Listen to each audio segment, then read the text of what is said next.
CM साहब अपनी सरकारी गाड़ी में अपनी पत्नी को कहीं घुमाने ले जा रहे थे। तभी देखते हैं कि सड़क के किनारे एक महिला ठेले पर सब्जी बेच रही है। जब एसडीएम साहब इसको उस महिला को देखते हैं तो अपनी गाड़ी को रोक देते हैं और उसके पास जाने लगते हैं।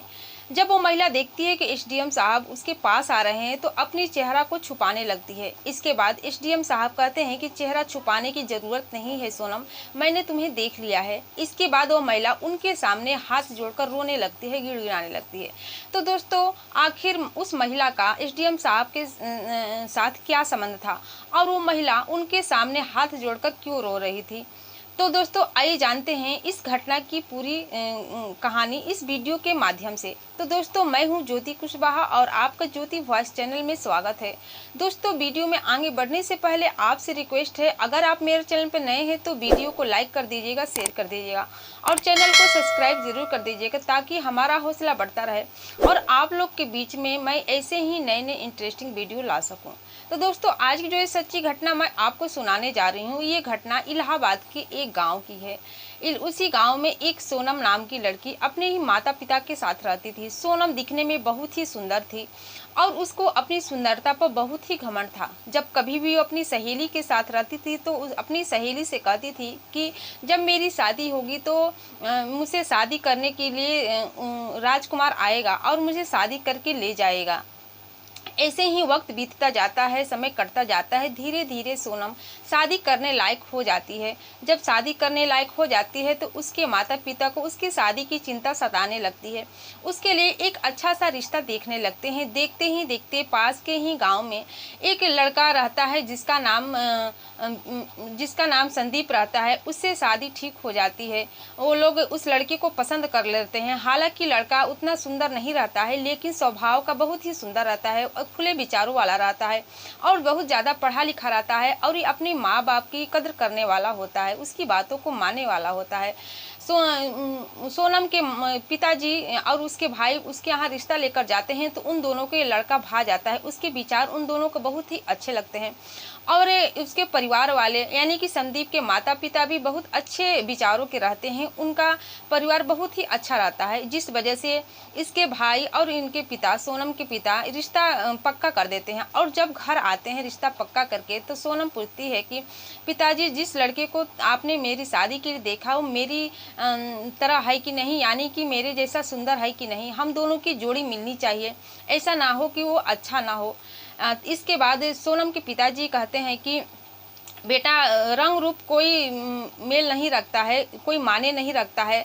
लड़के का व्यवहार अच्छा होना चाहिए, वो ऐसा लड़का होना चाहिए जिससे कि तुम्हारी कद्र कर सके, अपने माँ बाप का कद्र कर सके और संस्कारों वाला होना चाहिए। इसके बाद उसके पिताजी बताते हैं कि लड़का उतना ज़्यादा सुंदर नहीं है लेकिन बहुत ही अच्छे संस्कार का है। इसके बाद सोनम का दिल टूट जाता है, वो बहुत ही नाराज हो जाती है। तभी उसका जो भाई रहता है एक फ़ोटो दिखाता है, कहता है कि बहन देख लो फ़ोटो, जिससे मैंने तुम्हारी शादी ठीक की हो वो यही लड़का है। सोनम जब उस फोटो को देखती है तो देखकर परेशान हो जाती है।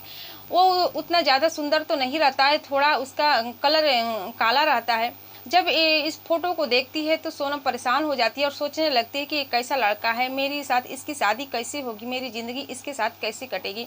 इसके बाद उसका भाई कहता है कि वहाँ ये लड़का बहुत ही पढ़ा लिखा है, इसका नाम संदीप है और आगे चलकर ये बहुत ही अच्छी नौकरी की तलाश कर रहा है। जब इसको नौकरी मिल जाएगी तो तुम्हारी ज़िंदगी बहुत ही हंसी खुशी कटेगी, ज़िंदगी में कोई किसी भी चीज़ की कभी भी दिक्कत नहीं होगी।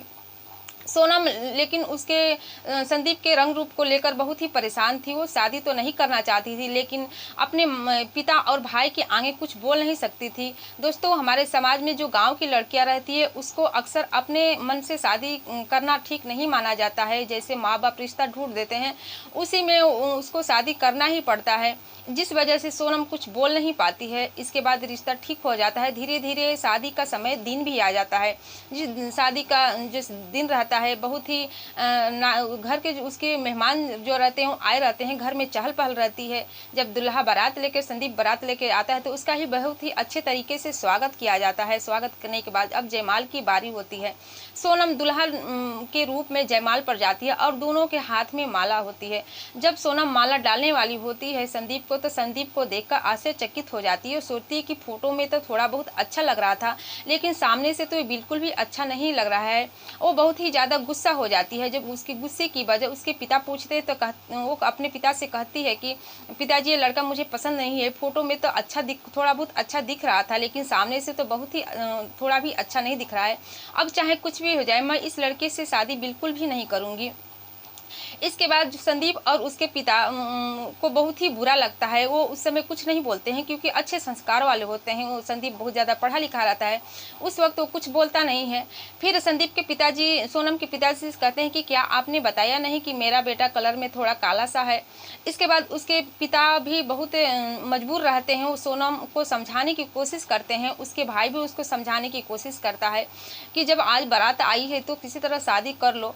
और संदीप के पिताजी भी कहते हैं कि बेटा तुम शादी कर लो, बाद में जो होगा उसको देखा जाएगा, लेकिन आज तो शादी कर लो।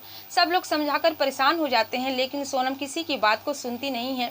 इसी बीच कोई ग्रामीण के लोग भी पुलिस को कॉल कर देता है। जब पुलिस वहां आती है तो सब चीज़ के बारे में जानकर वो सोनम के पिता और भाई से कहती है कि जब लड़की का मन नहीं है शादी करने को, तो आप लोग जबरदस्ती शादी नहीं करवा सकते हैं। इसके बाद जब पुलिस ये बात कहती है तो उन लोग को इस बात को मानना ही पड़ता है। इसके बाद संदीप और उसके पिता अपनी सब जितने भी उनके रिश्तेदार रहते हैं अपने घर जाने लगते हैं। जब घर ही जा रहे होते हैं तभी उसी गांव का एक किसान उन लोग के पास आता है और उन लोग के पास आकर कहता है कि आपसे मैं एक बात करना चाहता हूं। इसके बाद उसके जो संदीप के पिता रहते हैं कहते हैं कि बोलो क्या बात करना चाहते हो, अब बात करने को रखा ही क्या है, अब तो मेरी इज्जत ही चली गई है। इसके बाद वो किसान कहता है कि मैं आपसे जो बात कहूँगा उससे आपकी इज्जत भी बच जाएगी, बारात वापस नहीं जाएगी। इसके बाद संदीप के पिताजी कहते हैं कि क्या बात है बताओ। तो वो आदमी कहता है कि मेरी एक बेटी है, मैं उससे तुम्हारी बेटे से शादी करवा देना चाहता हूँ।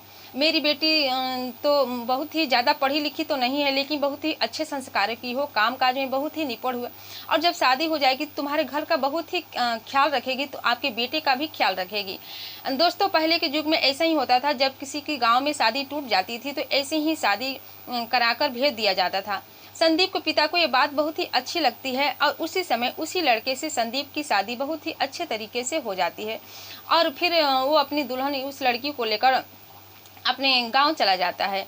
और जो ये सोनम रहती है, जब इसकी शादी टूट जाती है, शादी खुद ही तोड़ देती है, उसके 2 महीने बाद ये लखनऊ चली जाती है। जब लखनऊ जाती है तो वहाँ पर जॉब करने लगती है।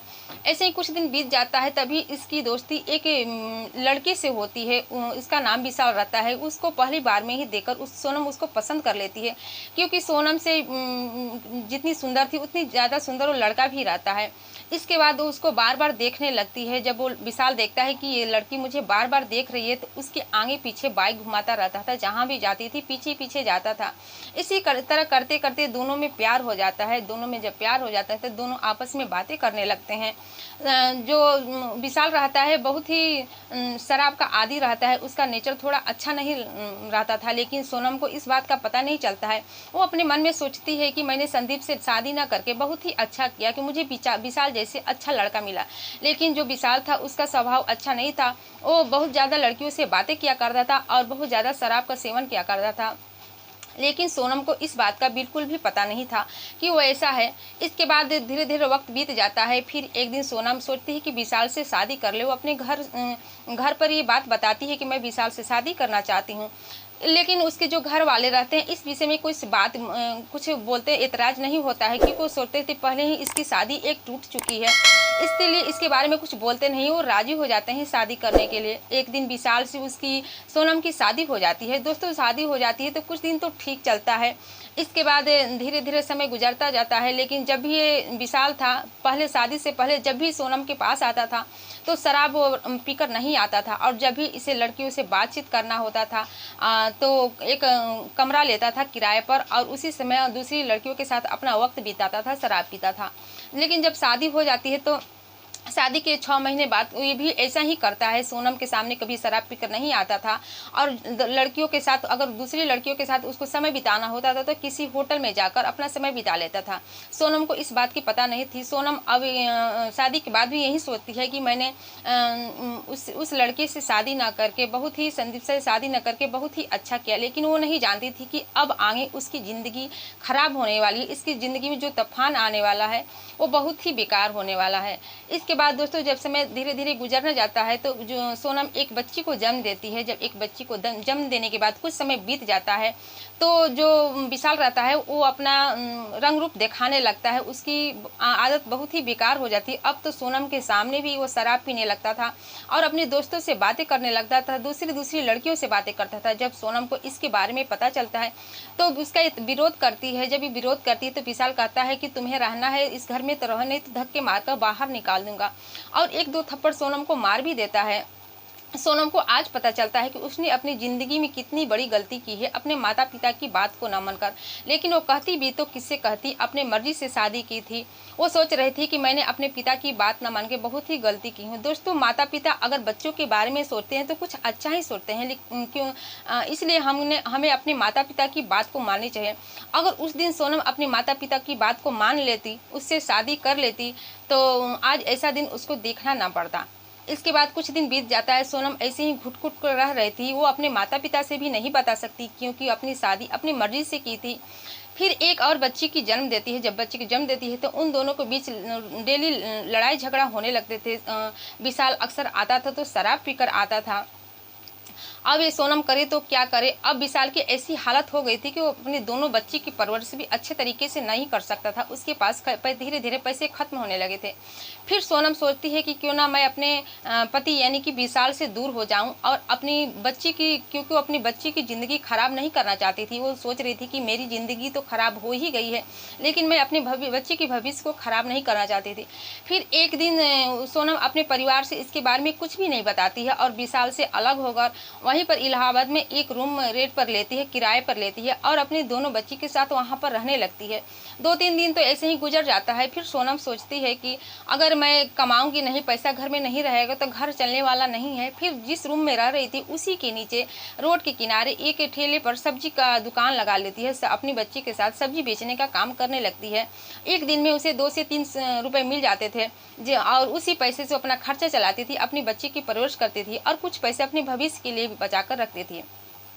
ऐसे लगभग 3-4 महीने का वक्त बीत जाता है। फिर एक दिन जो ये लड़का रहता है, एसडीएम साहब रहते हैं, वो अपनी पत्नी के साथ कहीं जा रहे होते हैं। जब कहीं जा रहे होते हैं तो वो दूर से ही सोनम को देखते हैं तो सोचते हैं कि ज़रूर हो ना हो वही लड़की है जो मुझसे रिश्ता तोड़ गई थी। इसके बाद अपनी गाड़ी को रुकवा देते हैं और गाड़ी को रुकवाने के बाद सोनम के पास उसको सही तरीके से देखने के लिए नज़दीक जाने लगते हैं। जब सोनम देखती है कि मेरे पास आ रहा है तो वो उसको पहचान जाती है, एसडीएम साहब को पहचान जाती है और अपनी नज़रें चुराने लगती है। अपनी नज़रें चुराने लगती है तो कहते हैं कि नज़रें मत चुराओ सोनम, मैंने तुम्हें देख लिया है, चेहरे छुपाने से कुछ नहीं होगा। इसके बाद दोस्तों वो लड़की जो है सोनम एसडीएम साहब के सामने हाथ जोड़ने लगती है, रोने लगती है, गिड़गिड़ाने लगती है। जब एसडीएम साहब इसके बारे में पूछते हैं कि मैंने तो सुना था कि तुम्हारी शादी, तुमने अपने एक अच्छे बहुत ही अमीर घर के लड़के से शादी कर ली हो, फिर तुम्हारी ज़िंदगी में ऐसा क्या हो गया कि तुम आज इस ठेले पर सब्जी बेच रहे हो। सोनम अपनी पूरी कहानी बताती है, अपने पति के बारे में बताती है। कहती है कि पहले तो मैं जानती थी कि बहुत ही अच्छा लड़का है, लेकिन बाद में उसकी सच्चाई मुझे पता चली। जब मेरी शादी हो गई, मेरे 2 बच्चे हो गए, तब मुझे जाकर उसकी सच्चाई पता चले। लेकिन मैं कर भी क्या सकती थी, अब तो मेरी 2 बच्ची हो गई, मुझसे शादी अब कौन करेगा। इसलिए मैंने अपनी दोनों बच्ची की भविष्य बनाने के लिए अलग रूम लेकर रहने लगी और अपने ये सब्जी बेचकर अपने बच्चों की परवरिश करने लगी। पूरी बात अब ये बताती है तो एसडीएम साहब कहते हैं कि इसमें चिंता करने की कोई बात नहीं है। संदीप कहता है कि इसमें चिंता करने की कोई बात नहीं है। जब भी जिस दिन भी किसी चीज़ की ज़रूरत पड़ी तो तुम मुझे ज़रूर बताना, मैं तुम्हारी हेल्प कर दूंगा। इसके बाद दोस्तों फिर वो अपनी पत्नी के साथ गाड़ी में बैठते हैं और चले जाते हैं। जब उनकी पत्नी ये सब बातें सुनती है तो कहती है कि ये तो मेरी गाँव की ही सोनम है, लेकिन आज ठेले पर सब्जी क्यों बेच रही है। इसके बाद जो संदीप रहता है पूरी कहानी, सोनम की पूरी कहानी अपनी पत्नी को बताता है। इसके बाद ये जो सोनम रहती है अपनी ये जो अपनी ये सब्जी बेचने का काम चालू करती रहती है, अपने दोनों बच्चे की परवरिश धीरे धीरे करने लगती है। दोस्तों मैं आपको बता दूं, ये कहानी से ही शिक्षा मिलती है कि माँ बाप की हर एक बात को माननी चाहिए। अगर माँ बाप हमारी शादी ठीक कर रहे हैं तो हमारी आने वाली भविष्य को लेकर ही शादी ठीक कर रहे हैं, उसकी हर एक बात को माननी चाहिए। अगर अपने माँ बाप के कहे अनुसार नहीं चलेंगे तो वही हाल होगा जो कि सोनम का हुआ था। और शक्ल सूरत किसी का भी कोई मायने नहीं रखता। लड़का ये ऐसा देखना चाहिए कि वो अच्छा हो, संस्कारी हो, अपने माता पिता की बातों को मानने वाला हो। ये नहीं कि वो मुझे महंगी महंगी गाड़ी में घुमाए, अच्छा रेस्टोरेंट में खाना खिलाए। अगर वो तुम्हारी इज्जत करता हो, अपनी पत्नी की मान सम्मान करता है तो वही लड़का, वैसा ही लड़का काफ़ी है, इससे ज़्यादा और कुछ नहीं चाहिए। तो दोस्तों ये घटना से आपकी क्या राय है कमेंट सेक्शन में कमेंट करके ज़रूर बताइएगा। और ये कहानी आपको कैसी लगी। अगर कहानी थोड़ी सी भी अच्छी लगी हो तो वीडियो को लाइक करिएगा, शेयर करिएगा और चैनल को सब्सक्राइब जरूर कर दीजिएगा। फिर मिलते हैं अगले दिन नई कहानी के साथ, नई घटना के साथ। तब तक के लिए जय हिंद, जय भारत।